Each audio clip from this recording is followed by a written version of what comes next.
Ávöxtur sannleikans. Orð Guðs í hjarta manns. Lifandi vegurinn. Opinberunarbókin 4:3.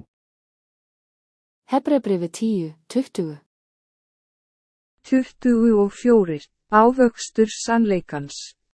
Hjartalandið, taktu ósannleikan úr hjarta þínu og gerðu það að góðum jarðvegi, sáðu fræjum sannleikans og berðu ávöxt með því að rækta sannleikan.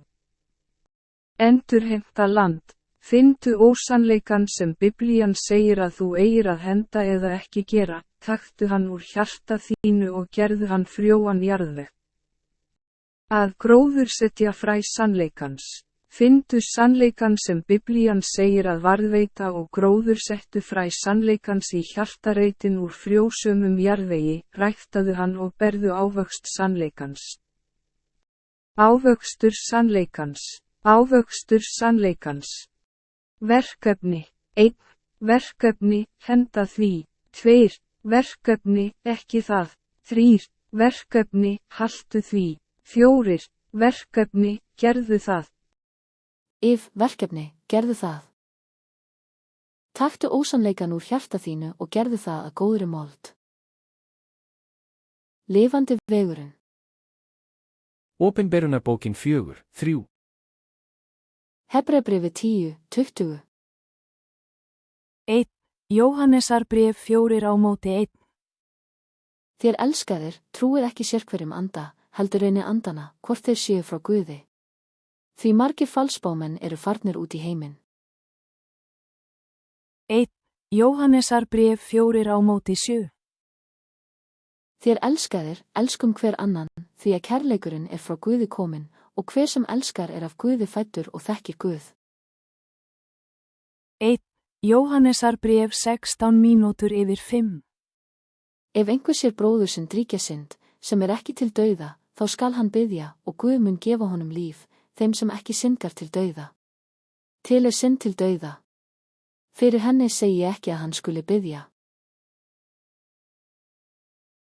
1. Johannesarbrev pukul 5:21. Börnin mín, gætið yðar fyrir skurðgóðunum. 2. Jóhannesarbréf 1:5. Og nú bið ég þig, frú mín góð, og er þá ekki að skrifa þér nýtt boðorð, heldur það, við höfðum frá upphafi, við skulum elska hver annan. 2. Jóhannesarbréf 1:8. Hafi gætir á sjálfum yður að þér missi ekki það, sem við höfum áunnið, heldur megi fá full laun.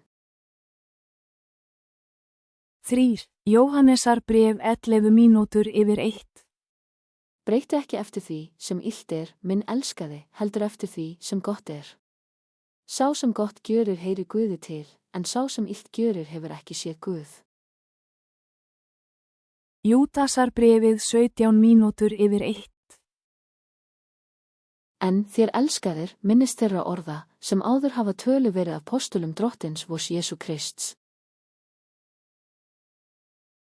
Júdasarbréfið 20:1. En þér, elskaðir, byggið þið sjálfa upp í yðar helgustu trú. Biðjið í heilögum anda. Júdasarbréfið 21:1. Varðveitið sjálfa yður í kærleika Guðs og bíðið eftir náð drottins vors Jesú Krists til eilífs lífs.